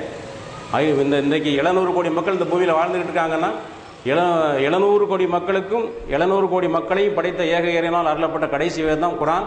கடைசி தூதர் தான் முகமது நபி. முகமது நபி ஸல்லல்லாஹு அலைஹி வஸல்லம் பிறகு எந்த நபியும் கிடையாது. அந்த இறுதி தூதர் முகமது நபியை பற்றி, அவருடைய வருகையை பற்றி ஜீசஸ் கிரைஸ்ட் பைபிளில் சொல்கிறாங்க. யோவானில் 16 அதிகாரத்தில் 7வது வசனத்திலேருந்து 12வது வசனம் வரைக்கும் நீங்கள் படித்து பார்த்தீங்கன்னா சொல்கிறாங்க ஜீசஸ் கிரைஸ்ட், நான் உங்களுக்கு ஒரு உண்மையை சொல்கிறேன், நான் போகிறது, நான் அல்லாட்ட போகிறது உங்களுக்கு பிரயோஜனமாக இருக்கும். நான் போகாதிருந்தால் தேற்றவாளன் உங்களிடத்திற்கு வரார். நான் போவனே ஆகில் அவரை நான் உங்களிடத்திற்கு அனுப்புவேன். அவர் பாவத்தை குறித்தும் நீதியை குறித்தும் நியாய தீர்ப்பை குறித்தும் இந்த உலகத்தை கண்டித்து உணர்த்துவார்.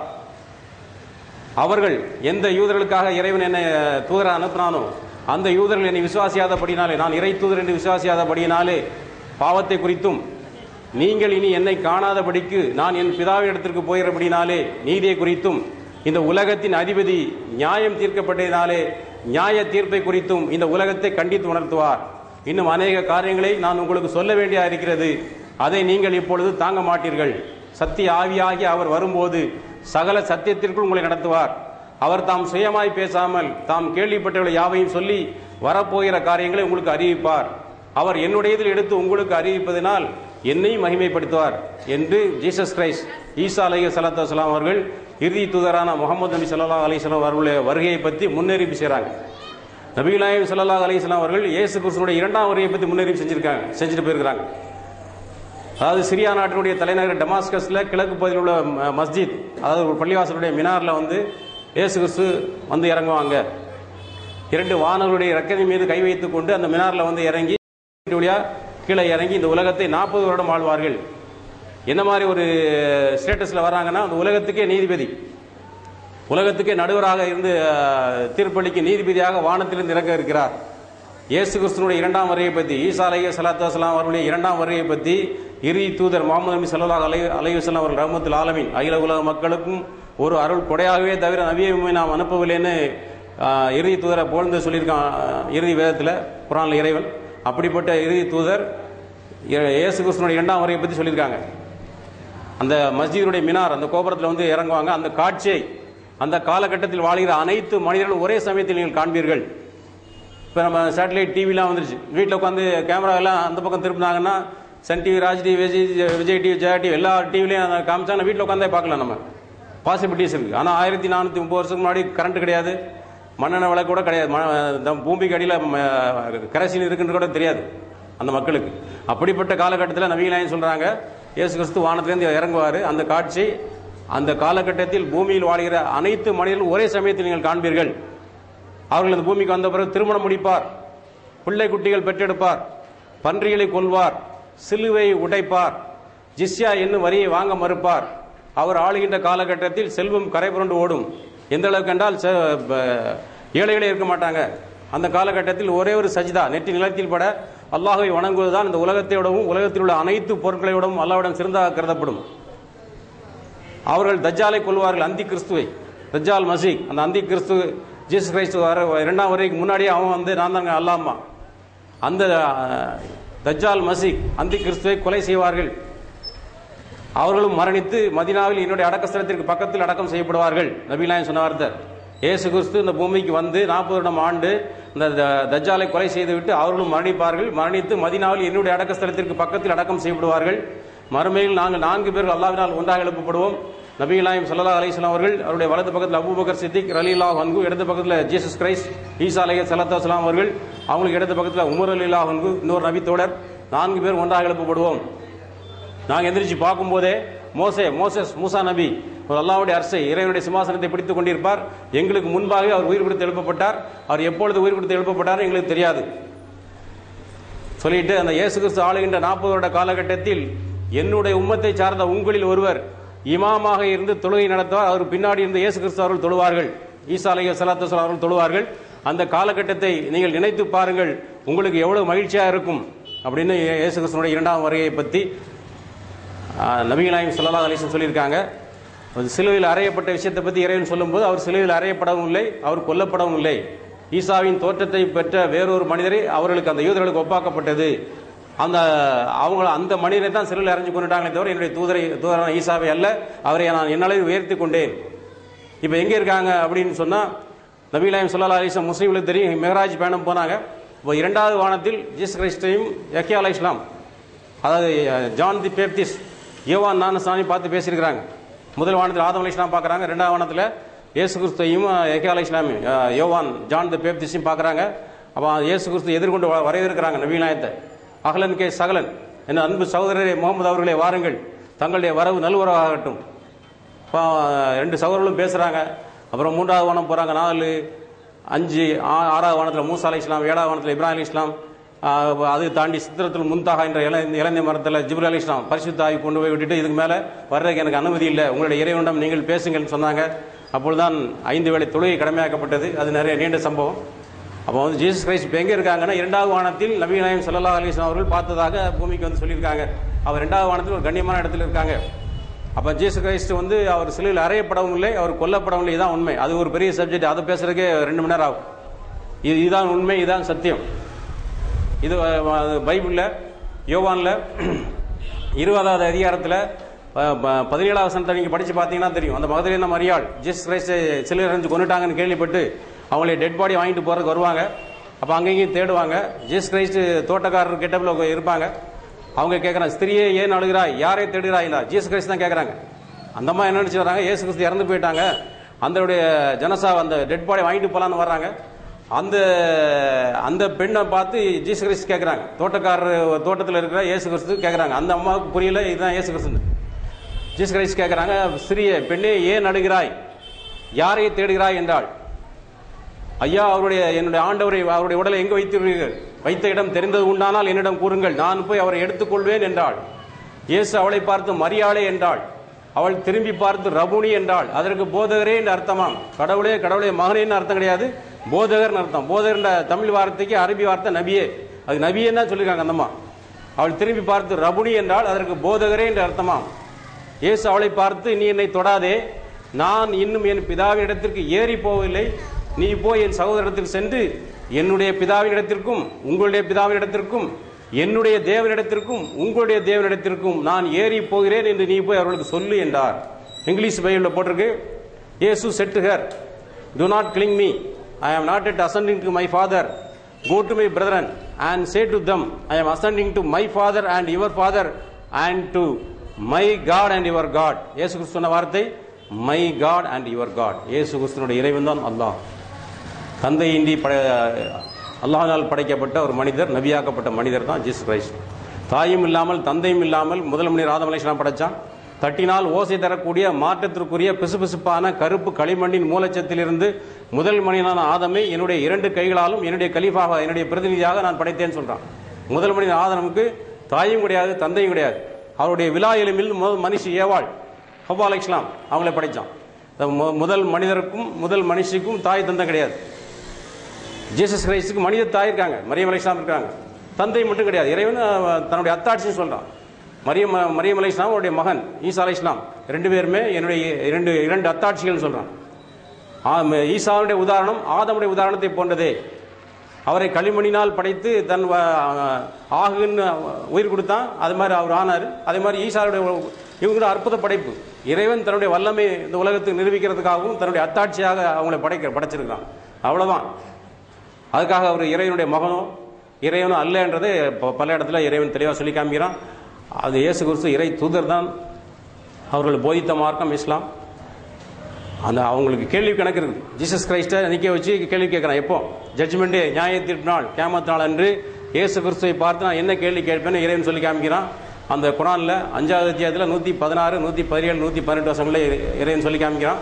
மறுமை நாளில் நான் இயேசுவை பார்த்து கேட்பேன், மரியமுடைய மகனாகிய இயேசுவே, அல்லாஹை தவிர ஏக இறைவனாகி என்னை தவிர உம்மையும் உம்முடைய தாயாரான மரியமையும் 2 தெய்வங்களாக ஆக்கிக் கொள்ளுங்கள் என்று மற்ற மனிதர்களை பார்த்து நீர் கூறினீரா என்று நான் அவரை பார்த்து கேட்கும்பொழுது அவர் சொல்வார், இறைவா நீ மிகவும் பரிசுத்தமானவன், சுபஹானுல்லா, எனக்கு உரிமை இல்லாத ஒன்றை சொல்வதற்கு எனக்கு தகுதி ஏதும் இல்லை.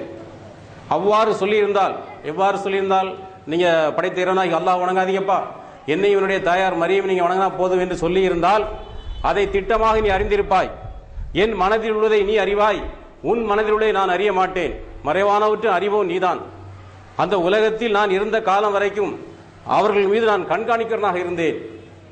நீ என்னை கைப்பற்றியதும் அவர்கள் மீது நீயே பாதுகாவலனாக இருந்தாய். நீ என்ன சொல்ல வேண்டும் என்று எனக்கு கட்டளையிட்டாயோ அதன்படியே என்னுடைய இறைவனும் உங்களுடைய இறைவனாகிய அல்லாஹ்வே நீங்கள் வணங்கள் என்று அவர்களை பார்த்து கூறினேன். நீ அவர்களை தண்டித்தால் அவர்கள் உன்னுடைய அடியார்கள் தான். யார் என்ன கடவுளா வணங்குதாக நீ சொல்றியோ அந்த மனிதர்கள் நீ படைச்ச மனுஷங்க தான். நீ அவர்களை மன்னித்தால் நீயோ யாவற்றையும் மிகைத்தவனாகவும் ஞான உள்ளவனாக இருக்கிறாய் என்று அவர் என்னை பார்த்து கூறுவார். தெளிவான வசனங்கள். அதான் என்னுடைய இறைவனும் உங்களுடைய இறைவனாகிய அல்லாஹ்வே வணங்கள் என்று நான் சொன்னேன். அந்த செய்திக்கு ஆதாரமாகத்தான் பைபிள்ல யோவான்ல 20வது அதிகாரத்தில் 17வது வசனம், I am ascending to my father and your father and to my God and your God. என் பிதாவினிடத்திற்கும் உங்கள் பிதாவினிடத்திற்கும் என் தேவனிடத்திற்கும் உங்கள் தேவனிடத்திற்கும் நான் ஏறி போகிறேன் என்று நீ போய் அவர்களுக்கு சொல்லு என்றார். இவ்வளவு தெளிவான வசனங்களை வைத்துக் கொண்டு பிதா சுதன் பரிசுத்தாய் 3 தெய்வங்கள் என்று சொன்னால் மறுமையில் கை செய்தப்பட்டவர்கள் ஆகிவிடுவார்கள்.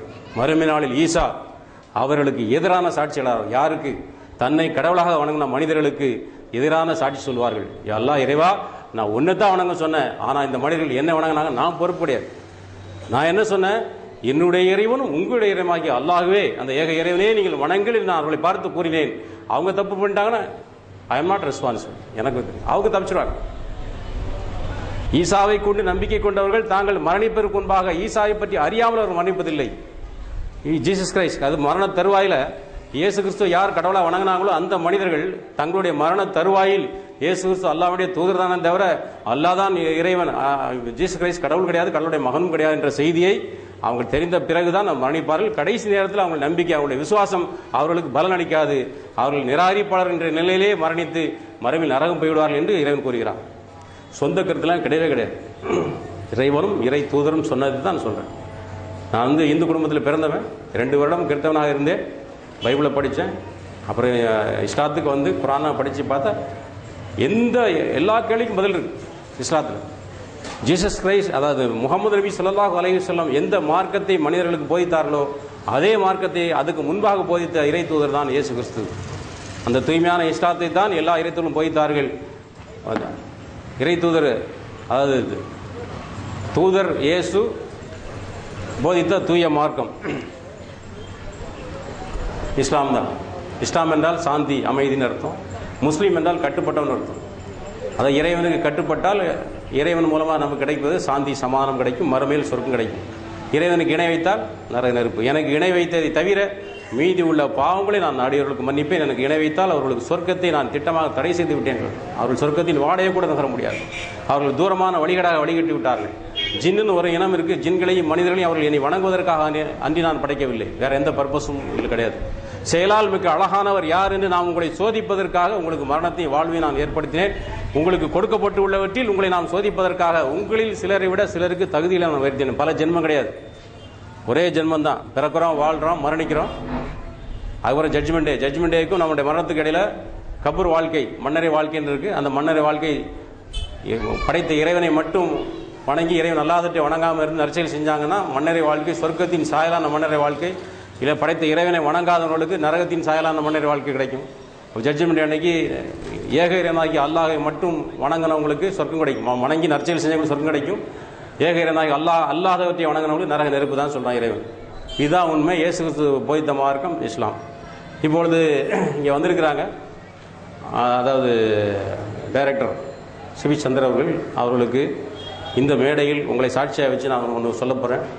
நீங்களாம் சாட்சி, படைத்த இறைவனும் சாட்சி. இஸ்லாம் மார்க்கத்தை பற்றி பல இடங்களில் மேடை போட்டு பேசுகிறாங்க. அல்ஹம்துலில்லாஹ், எல்லா புகழும் இறைவனுக்கு. ஆனால் புகழ்ந்தால் மட்டும் மறுமையில் சொர்க்கம் கிடைக்காது. அந்த இஸ்லாத்தை நீங்கள் ஏற்றுக்கொள்ள வேண்டும். எந்த இஸ்லாத்தை நீங்கள் அது சரி என்று இறைவனுடைய மார்க்கம் தான், இறைவன் ஒருவன் என்று புரிந்து கொண்டீர்களோ அந்த மாத்திரத்திலே நீங்கள் இஸ்லாத்தை ஏற்றுக்கொண்டால் மறுமையில் முஸ்லீமாக மரணித்தால் சொர்க்கம் கிடைக்கும். இல்லைன்னு சொன்னால் என்னதான் முகமது நபி அவர்களை புகழ்ந்தாலும், என்னதான் இஸ்லாத்தை புகழ்ந்தாலும், முஸ்லீம்களை அரவணைத்து கொண்டாலும், நண்பர்கள், தோழர்கள், சகோதரர்கள் என்று கூறினாலும் இதற்காகலாம் சொர்க்கம் கிடைக்காது. லா இலாஹ இல்லல்லாஹ் முஹம்மது ரசூலுல்லாஹ் என்ற கலிமாவை நீங்கள் மொழிந்தால் மட்டுமே உங்களுக்கு சொர்க்கம் கிடைக்கும். நீங்கள் ஒரு பெரிய இயக்கத்தை சார்ந்தவர்களாக நீங்கள் இருக்கிறீர்கள், மிகப்பெரிய பொறுப்பில் இருக்கிறீங்க, உங்களுக்கு மிகப்பெரிய அந்தஸ்தை இறைவன் உங்களுக்கு கொடுத்துருக்கான். நீங்கள் இதெல்லாம் நீங்கள் எண்ணி பார்த்து அந்த ஏக இறைவனை நீங்கள் ஏற்றுக்கொள்ள வேண்டும் என்று நான் வேண்டுகோள் விடுக்கிறேன். ஏனென்றால் ஒரு ஹதீஸ் இருக்குது, அதை மட்டும் சொல்லி முடிச்சோம். நபி ஸல்லல்லாஹு அலைஹி வஸல்லம் போர் அல்லாத ஒரு காலகட்டத்தில் தன்னுடைய சகாபாக்கள் கூட, தன்னுடைய தோழர்கள் கூட போயிட்டு இருக்காங்க வாகனத்தில். அப்படி இவர்களை விட வேகமாக ஒரு வாகனத்தில் ஒரு வாலிபர் குதிரையில் இடைமறித்து நிற்கிறாரு. எல்லாரும் பிரேக் அடிக்கிறாங்க. அவர் கேட்குறாரு, இங்கே இந்த கூட்டத்தில் முகமது யார்? நபி நாயகம் சொன்னாங்க, நான் தான் முகமது, என்ன வேண்டும் கேளுங்கள் இளைஞரே. இப்போ அவர் சொல்றாரு, நீங்கள் இஸ்லாம்னு ஒரு மார்க்கத்தை பற்றி சொல்கிறீங்களாமே, அது எனக்கு சொல்ல முடியுமா? தாராளமாக, அதற்காகத்தான் அல்லாஹ் என்னை தூதராக அனுப்பியிருக்கிறான். இஸ்லாத்தை பற்றி சொல்கிறாங்க. இஸ்லாத்தை பற்றி சொன்ன உடனே அவர் அந்த இளைஞருக்கு பிடிச்சி போகுது. இறை தூதரவர்களே, எனக்கு இந்த இஸ்லாமிய மார்க்கம் எனக்கு பிடிச்சி போச்சு, நான் முஸ்லீம் ஆகணும், அதுக்கு நான் என்ன செய்யணும்? நீங்கள் கலிமா சொல்லுங்கள். அப்போ சொல்லிக் கொடுக்குறாங்க. அஷ்ஹது அல்லா இலாஹ இல்லல்லாஹ் வ அஷ்ஹது அன்ன முஹம்மதன் அப்துஹு வ ரசூலுஹு. வணக்கத்துக்குரியவன் அல்லாஹ் ஒருவனை தவிர வேறு எவரும் இல்லை. முஹம்மது நபி ஸல்லல்லாஹு அலைஹி வஸல்லம் அவர்கள் அல்லாஹ்வுடைய அடிமை என்றும் அவனுடைய தூதர் என்று நான் சாட்சி சொல்கிறேன் அப்படின்னு சொல்லிக் கொடுக்குறாங்க. அவர் அந்த இளைஞர் சொல்லிடுறாரு, இப்போ நான் இஸ்லாத்தை ஏற்றுக்கொண்டேன் தானே? ஆம். நான் முஸ்லீம் தானே? ஆமாம். யா ரசூலுல்லாஹ், அல்லாஹ்வின் தூதர் அவர்களே, எனக்கு கிடைத்த இந்த நற்செய்தியை என் கூட்டத்தை சார்ந்த என்னுடைய மக்களுக்கு நான் சொல்ல வேண்டும், எனக்கு விடை கொடுங்கள். போய் வாருங்கள் இளைஞரே. அவர் குதிரையை திருப்புறாரு. அந்த வாகனத்தை திருப்பினோட அந்த கால் வைக்கிற அந்த இடம் ஸ்லீப் ஆகி கீழே விழுந்து இறந்துடுறாரு, மவுத்தாயிடுறாரு. சஹாபாக்கள், நபி தோழர்கள்லாம் பதறாங்க, யா ரசூலுல்லாஹ், இப்பொழுதுதான் கலிமா சொல்லி இஸ்லாத்தை ஏற்று அவர் முஸ்லீம் ஆனார், அதற்குள்ள மரணித்து விட்டாரே. அவர் ரொம்ப கை செய்தப்படுறாங்க. கவலைப்படாதீர்கள், அவர் சொர்க்கவாசி. அவர் என்ன நோக்கத்திற்காக படைக்கப்பட்டார் அந்த நோக்கத்தை அவர் அடைந்து விட்டார், சொர்க்கவாசி. கலிமா சொன்னதுனால சொர்க்கவாசி. உங்களுடைய சிந்தனைக்கே நான் விட்டு விடுகிறேன். நீங்கள் மேடை தோறும் இஸ்லாத்தை புகழ்ந்தும் இறைவன் ஏகரனாக அல்லாஹை புகழ்ந்து நபிநாயகத்தை புகழ்ந்து இந்த சகோதரத்தை புகழ்ந்து பேசினால் மட்டும் நீங்கள் சொர்க்கம் செல்ல முடியாது.